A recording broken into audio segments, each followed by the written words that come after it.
News click की स्वतंत्र और आजाद पत्रकारिता को समर्थन दीजिए। इस लिंक पर क्लिक कीजिए, ज्वाइन पर क्लिक कीजिए और उसके बाद हमारी मेंबरशिप को ग्रहण कीजिए। आपके सामने 3 विकल्प हैं। नमस्कार, आप देख रहे हैं न्यूज चक्र। मैं अभिसार शर्मा। दोस्तों, आज न्यूज चक्र में मैं आपके साथ बात करने वाला हूं उत्तर प्रदेश की गर्मा गर्म सियासत की, जिसमें धर्म का तड़का है, राजनीति का तड़का है और प्रचार का तड़का है। और उसी प्रचार के तड़के में आपके सामने वो खबर दोस्तों, काशी विश्वनाथ कॉरिडोर का आज उद्घाटन प्रधानमंत्री नरेंद्र मोदी ने किया।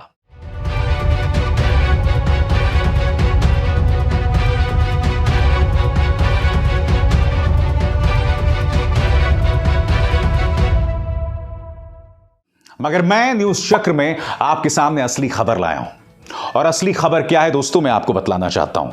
असली खबर यह है कि मुख्यमंत्री आदित्यनाथ को आने वाले उत्तर प्रदेश चुनावों के लिए सीट चुनना मुश्किल पड़ रहा है। यानी कि उनका प्रचार तंत्र और उनका जो पूरा अमला, उनके तमाम समर्थक यह फैसला नहीं कर पा रहे हैं कि मुख्यमंत्री आदित्यनाथ चुनाव कहां से लड़ें, क्योंकि हार का डर सता रहा है। और सबसे बड़ी बात कि उनकी अपनी पार्टी के विधायक, अपने पार्टी के नेता और एक बहुत बड़ा तबका जिसमें राज्य के उप मुख्यमंत्री केशव प्रसाद मौर्य शामिल हैं, वो उन्हें हराना चाहते हैं।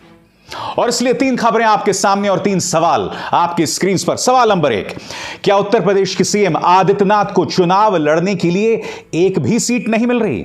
सवाल नंबर 2, क्या उनकी अपनी पार्टी के नेता उन्हें चुनाव हराना चाहते हैं? और तीसरा सवाल दोस्तों, और यह बहुत अहम सवाल है, क्या मोदी और अमित शाह नहीं चाहते कि आदित्यनाथ के नेतृत्व में बीजेपी अपने दम पर 200 सीटें, यानी कि जो बहुमत का आंकड़ा है, उसे पार करे? इस तीसरे पहलू पर दोस्तों मैं आगे जाके चर्चा करूंगा और बहुत अहम चर्चा है उस पर। मगर सबसे पहले आपके सामने वो 3 सीटें मैं पेश करना चाहूंगा जिस पर इस वक्त विचार चल रहा है। पहली सीट अयोध्या शहर, दूसरी सीट मथुरा और तीसरी सीट बनारस में से एक कोई सीट। दोस्तों, सबसे पहले हम बात करना चाहेंगे अयोध्या शहर सीट की, जहां से आदित्यनाथ चुनाव लड़ सकते हैं। वहां से मौजूदा विधायक हैं आपकी स्क्रीन पर वेद प्रकाश गुप्ता।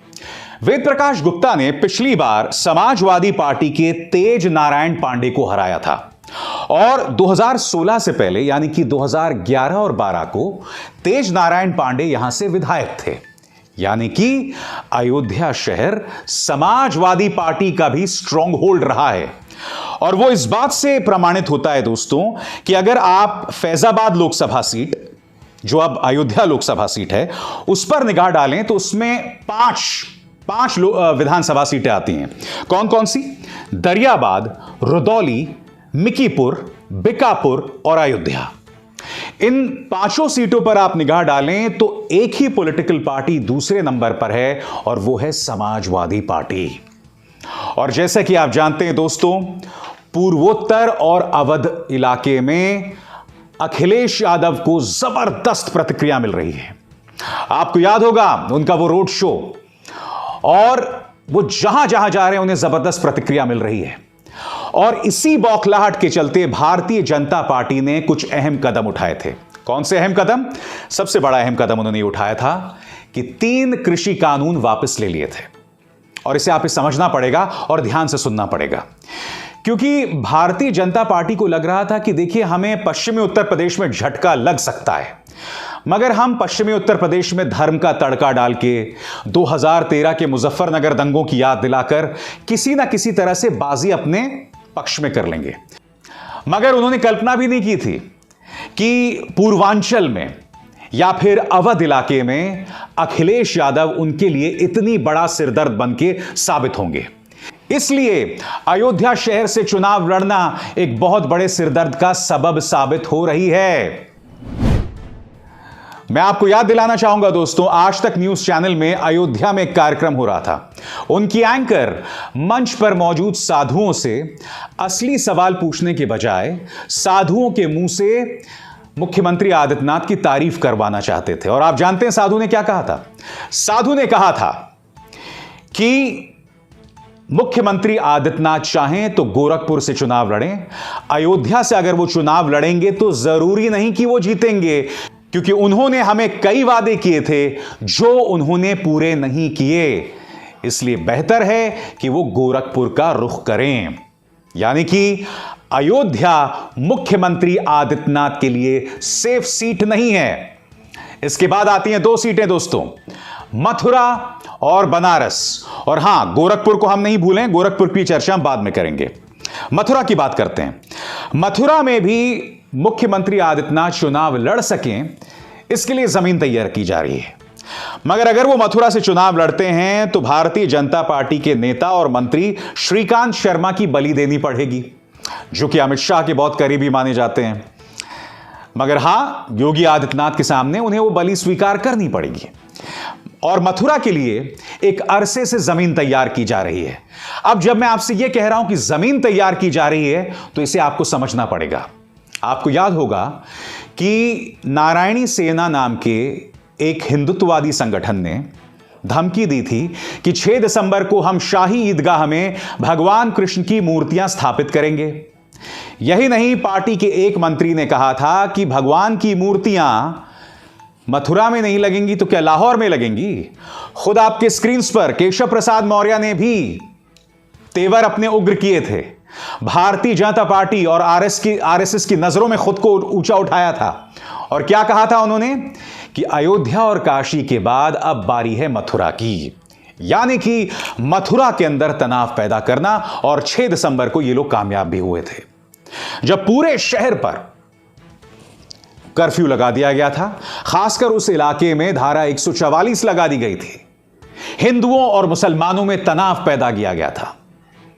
क्यों? उसकी वजह साफ थी, जमीन तैयार की जाए ताकि मुख्यमंत्री आदित्यनाथ यहां से चुनाव लड़ सकें। और जमीन कैराना से ही तैयार की जा रही थी। आपको याद होगा, कैराना में मुख्यमंत्री आदित्यनाथ की सभा थी और वहां पर वो मुजफ्फरनगर दंगों की याद दिला रहे थे। यही नहीं, सहारनपुर में उनकी सभा थी। शाकुंभरी विश्वविद्यालय का शिलान्यास, एक विश्वविद्यालय के शिलान्यास में गृह मंत्री अमित शाह की मौजूदगी में भी मुख्यमंत्री आदित्यनाथ मुजफ्फरनगर दंगों की याद दिला रहे थे। क्यों? ताकि पश्चिमी उत्तर प्रदेश में एक बार फिर जाटों और मुसलमानों में जो एकता स्थापित हुई है उसे तोड़ना, एक बार फिर प्रदेश को उस तनाव की तरफ ले जाना जो 2013 में मौजूद था, जिसके चलते हिंदू और मुसलमान दो फाड़ हो गया था। यही वजह है कि मथुरा, या यह कहा जाए पश्चिमी उत्तर प्रदेश में तनाव पैदा किया जा रहा है। मगर आप जानते हैं मथुरा में इनका काम किसने खराब किया है? इनका काम खराब किया है किसानों ने। एक बार फिर फिजाओं में अल्लाह अकबर और हर हर महादेव के नारे एक साथ गूंज रहे हैं, जो कि चौधरी चरण सिंह के दौरान गूंजा करते थे। भारतीय जनता पार्टी के लिए चिंता का सबब यही है। वो मथुरा से चुनाव तो लड़ सकते हैं, मगर जरूरी नहीं है कि उनके सांप्रदायिक नारे काम आए। इसलिए मथुरा भी इनके लिए मुश्किल सीट है। अब बारी आती है दोस्तों बनारस की और उसके बाद गोरखपुर की। बनारस में जैसे कि आप जानते हैं आज काशी विश्वनाथ कॉरिडोर का उद्घाटन किया गया है। मगर इस उद्घाटन में पूरा फोकस प्रधानमंत्री नरेंद्र मोदी पर है। तमाम विज्ञापन देखिए आपके स्क्रीन पर एक एक करके आ रहे हैं तमाम अखबारों में। इन विज्ञापनों में योगी आदित्यनाथ कहीं नहीं दिखाई दे रहे हैं, सिर्फ और सिर्फ प्रधानमंत्री नरेंद्र मोदी दिखाई दे रहे हैं। इसका अर्थ क्या हुआ कि काशी विश्वनाथ में भी बोलबाला प्रधानमंत्री नरेंद्र मोदी का है, मुख्यमंत्री आदित्यनाथ का भी नहीं है। इसका अर्थ यह हुआ कि अगर वो काशी से, बनारस से चुनाव लड़ते भी हैं तो जरूरी नहीं कि वो भी सेफ सीट होगी। उनके लिए सेफ सीट हो सकती है गोरखपुर। मगर गोरखपुर में भी पिछले 5 सालों में मुख्यमंत्री का कद जो है कम हुआ है। कैसे? सबसे पहले आपको याद करना पड़ेगा कि लोकसभा उपचुनाव में बीजेपी को हार का सामना करना पड़ा था उस सीट पर जहां पर मठ का कब्जा रहा है। यह बात अलग है कि 2019 के लोकसभा चुनाव में वो फिर जीत गए थे, मगर उस वक्त पुलवामा की लहर थी, प्रधानमंत्री नरेंद्र मोदी की लहर थी। मगर गोरखपुर में नाराजगी किसी और चीज को लेकर भी है। गोरखपुर में जब मुख्यमंत्री आदित्यनाथ मुख्यमंत्री नहीं थी ना, तो वो लोगों से बहुत आसानी से मिला करते थे, सहज अंदाज में मिला करते थे। लोग कहते थे कि मुख्यमंत्री आदित्यनाथ में या योगी आदित्यनाथ में, क्योंकि उस वक्त मुख्यमंत्री नहीं थे, एक सौम्यता है, एक सहजता है, लोगों से मिलते हैं। मगर पिछले 5 सालों में उनमें अहंकार का भाव सामने उभर कर आया है और लोग इस बात को लेकर नाराज हैं। इसलिए मुख्यमंत्री आदित्यनाथ को कहीं पर भी सीट ढूंढना मुश्किल साबित हो रहा है। मगर आप कह सकते हैं इसकी वजह क्या है? उसकी वजह के लिए आपको मुख्यमंत्री आदित्यनाथ के कुछ नौकरशाहों पर गौर करना पड़ेगा, क्योंकि अगर आज की तारीख में उनकी छवि बिगड़ी है और अगर उनकी छवि के साथ अहंकार शब्द जोड़ा जा रहा है तो इसमें कुछ नौकरशाहों का किरदार है। आप ये तस्वीर देखिए दोस्तों, चलिए पूरे स्क्रीन पर इस तस्वीर को देखिए। यह आदमी जो तस्वीर खींच रहा है कौन है? अब आप कहेंगे कि कोई पार्टी का नेता हो सकता है। नहीं साहब, इनका नाम है नवनीत सहगल।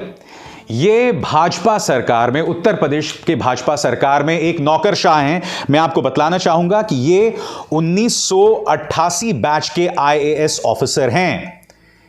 इन्होंने मायावती के साथ भी काम किया है और अखिलेश यादव के साथ भी काम किया है। इन दोनों सरकारों में इनकी कार्यकुशलता को देकर ये आज की तारीख में मुख्यमंत्री आदित्यनाथ के साथ हैं। मगर हाथरस की घटना में जिस तरह की ज्यादती वहां की पुलिस, वहां के प्रशासन में किया, उसके पीछे नवनीत सहगल का दिमाग माना जाता है। बताया जाता है कि नवनीत सहगल के दिशा निर्देशों के तहत लगातार मुख्यमंत्री आदित्यनाथ की छवि जो है वो बद से बदतर होती गई। तो नवनीत सहगल हो गए, अब आपके स्क्रीन पर अवनीश अवस्थी। अवनीश अवस्थी के बारे में कहा जाता है कि सही मायने में राज्य के मिनी सीएम है, यानी कि मुख्यमंत्री आदित्यनाथ के तमाम बड़े फैसलों के पीछे इस आदमी का दिमाग चलता है। कैसे? आपके सामने मैं 2 घटनाओं का जिक्र करना चाहूंगा।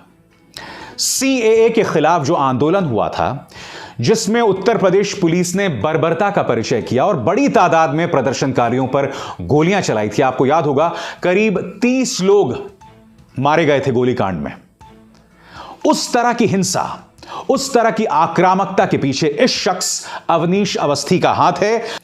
वो अवनीश अवस्थी जो मैं आपको बतलाना चाहूंगा 1987 बैच के IAS ऑफिसर हैं। न सिर्फ CAA के खिलाफ आंदोलन में जिस तरह के बर्बर परिचय का रवैया उत्तर प्रदेश सरकार और उत्तर प्रदेश पुलिस ने दिया, बल्कि हाथरस के अंदर जिस तरह से 20 साल की उस लड़की का रातों रात शव जला दिया गया, वो लड़की जिसके साथ बलात्कार और फिर उसकी हत्या कर दी गई थी, उस घटनाक्रम में पूरा दिमाग इस आदमी का चला है, अवनीश अवस्थी का।